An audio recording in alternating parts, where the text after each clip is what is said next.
So I wanted to weigh in on an interview that I watched last night of Cam Newton and Charleston White. And I really just wanted to give my honest, opinion about what I thought of the interview. And the interview was a great interview. And I really believe that Charleston White is right about a lot of the things he said. 98% of the things he said he was right about. The only thing that I just didn't agree with that he said was the hitting on your significant other. I don't believe in it. To me, if it gets to a point where we have to put our hands on each other, it's not meant. It's like we're forcing something. And I know he said that when Cam had gave his rebuttal to that, he mentioned that the same way you'll whoop your kids and tell them you whooping them because you love them. I felt him on that because he right. So if you think that putting your hands on a woman is wrong, then why put your hands on your kids? I tell my kids all the time that I feel like there is a better way than to always beat you. Because what is beating you doing? It's just pushing you into rebellious even more. Like, I'm beating you for what? It's not like beating is going to make you listen. It's not like beating is going to click. Hey, for some people, they say them getting the beating, yeah, it click for them. Okay, that's cool. That's you. That's trauma. Do you know where the beatings came from? I mean, people be so fascinated on history, and history does have this weird way of repeating itself. It just looks different. Your slave masters used to beat your ancestors when they didn't listen. That's where whoopings came from. Slave masters used to beat their ancestors when they wouldn't listen, to gain control back over the slaves. So as parents, now that's like psychologically built in our brain. Oh, when my child don't listen to me, I'm going to beat him. I'm going to beat him. Why I'm going to beat him? To make them listen. Is beating them really going to make them listen? You got to ask yourself, like, how many times you have to beat them before they listen? Like, let's just be real. Like, putting your hands on someone will not make them listen. It's not going to make them listen. Maybe some will slip through the crack. Maybe they'll actually listen. That's some. But for the mass majority, beating them ain't going to make them listen. That's just going to push them into... Why you think this generation is so rebellious? They're rebellious because they don't care. They have nothing to care about. They have no foundation to care about. We're not instilling nothing in these kids. The only thing we're passing down to our kids is our hurt and our trauma, instead of healing ourselves and healing our lineage behind us. We pass down the hurt and trauma as individuals unconsciously. Now, I'm not saying that we're doing it intentionally. We're doing it unconsciously because guess what? Number one, we're not practicing mindfulness. We don't practice mindfulness. We move out of emotion. Everything we do is out of emotion. Like he said, when a mama beat her kids, she beat her kids out of her frustration. That's an emotion. That's an emotion. Instead of sitting there, calm yourself down and thinking logically with your head. Thinking logically. How should I handle this? What is it that I should do?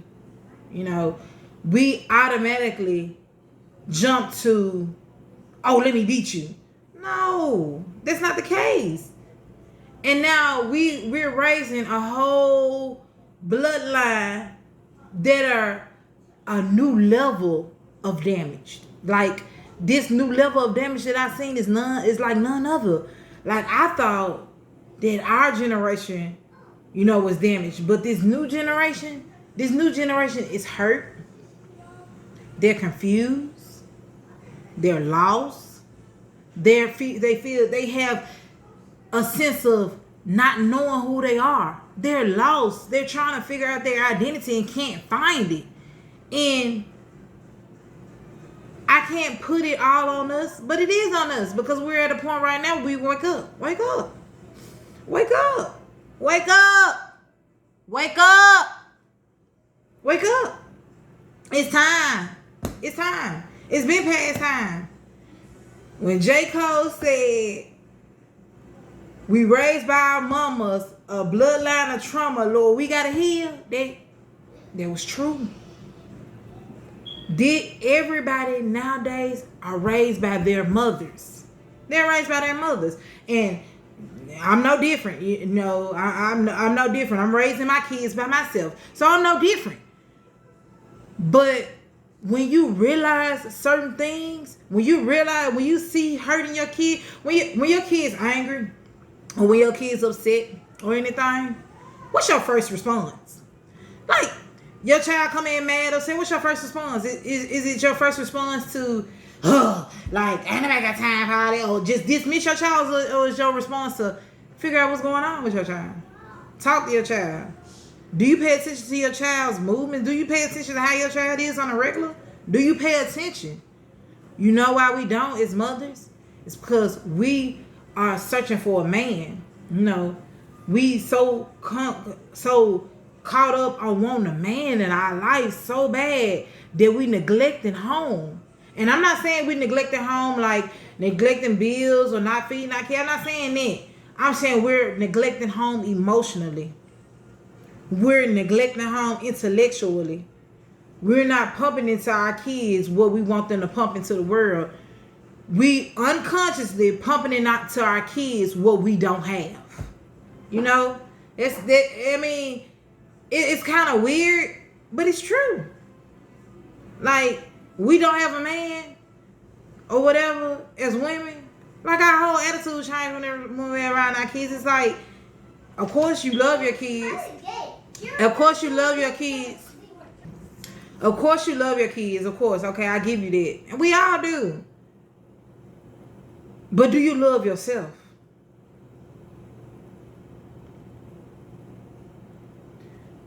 I'm going to tell you something. If you loved yourself, you will pay attention to how you move.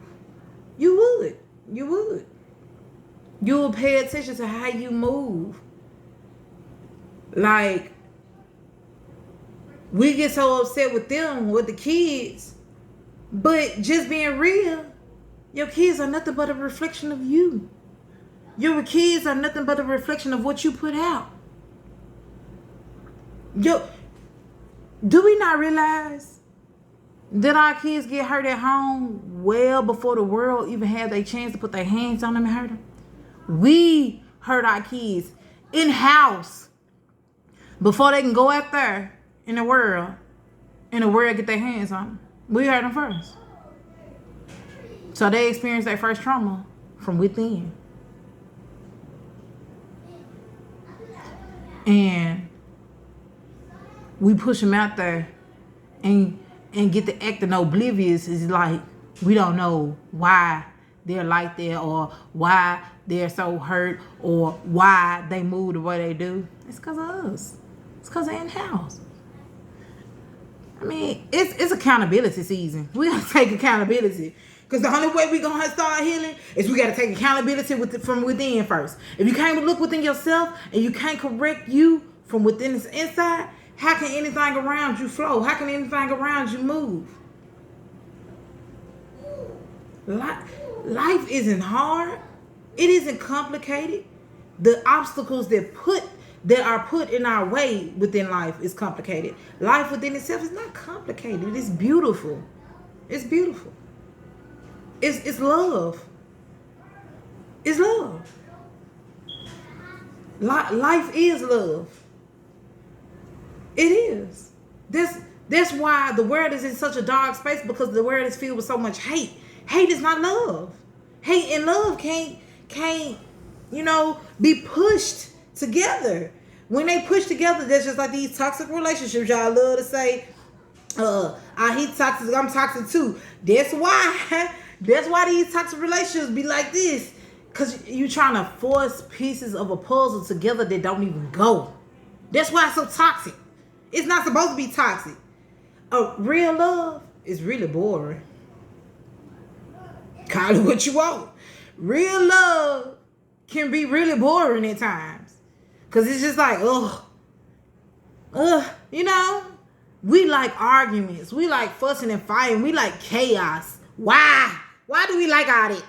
If you ask yourself, look yourself in the mirror and ask yourself, why do I like chaos so much? Why do I get moved off of chaotic events? Why is it that I respond better to chaos than I do positivity? My man can walk in here and be like, baby, you're so beautiful. And I'll be like, what is wrong with you? Why? If he say you beautiful, thank you, baby. You don't look good. You don't look bad yourself. You know? But it's our natural response to be negative. Why? Ask yourself that. We got to look within self. It's time to heal. It's time to heal. It is time to heal. We have been moving on this negative path for so long that we don't even realize the path is negative. I'm not going to speak on a certain people. I'm talking to people that look like me. I'm talking to people that look like me. We will go and we will give. And I don't just too much see race. I don't see race. I see character. And people that look like me lack a lot of character. A lot of character. People that look like me lack a lot of character. They do. And people of other races lack character, but I'm mainly talking to mine. I'm mainly talking to the ones that look like me. That's what I'm talking to. I'm talking to the ones that look like me. Because until we come together and we realize this, until we stand up for each other, until we have each other back, until we start holding each other accountable, until we stop accepting negativity as normality, we're gonna be right here. We're gonna be right here. It's accountability season.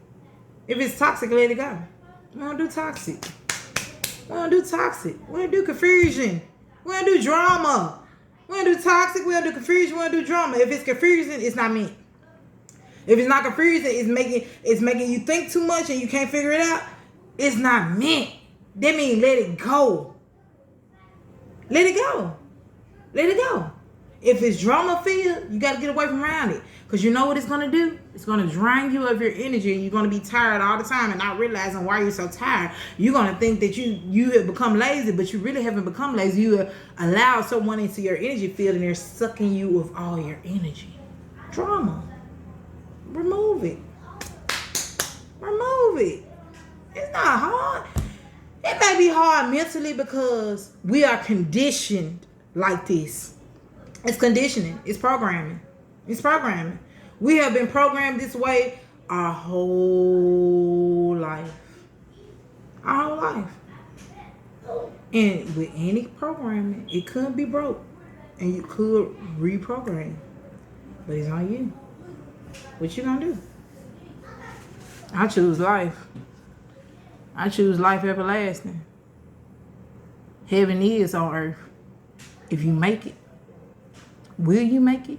Hell is on earth. If you make it. A lot of people living in hell right now.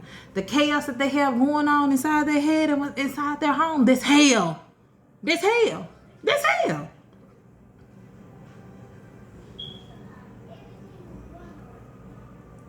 But a lot of us do live in heaven in our home. It's a heaven to us. It's our peace, our sanctuary where we can go and be at peace. We ain't got to worry about the chaos that's going on inside these doors. Because within these doors, we're at peace. We're not running. We're at peace.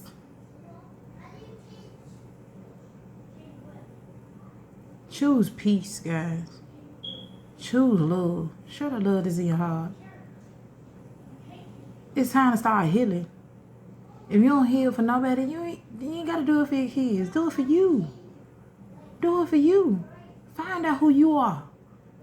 Don't let the internet and all this tell you who you are. You find out who you are. And fall in love with that person. And when you fall in love with that person, it's like a flower blooming. Everything around you just gets brighter. Try it. That's all it takes. It all starts with a thought. It's how it starts with is a thought. First thought, then execution. Let's get it together. As the rest of people. Let's get it together.